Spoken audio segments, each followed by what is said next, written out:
In this video, I'm going to show you how to get money back from Xfinity. Claiming a refund from Xfinity is easy. In about 4 to 6 weeks after you disconnect your service and return your Comcast-owned equipment, you automatically receive a refund for any remaining credit balance on your account to the last payment method on file.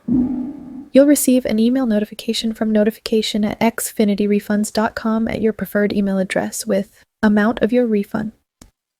Personal token link to xfinityrefunds.com. After clicking the link in the email, you should log in to My Digital Wallet by creating a username and password. As a first-time user, you must complete and verify your information in My Profile. You need to verify your identity by email.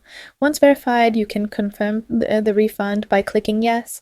From there, you can choose your preferred refund method, a virtual card, a physical card, or by depositing the amount into your bank account. You then need to agree to the terms. Once completed, you get a success confirmation message. Thanks for watching, and please don't forget to like and subscribe for more.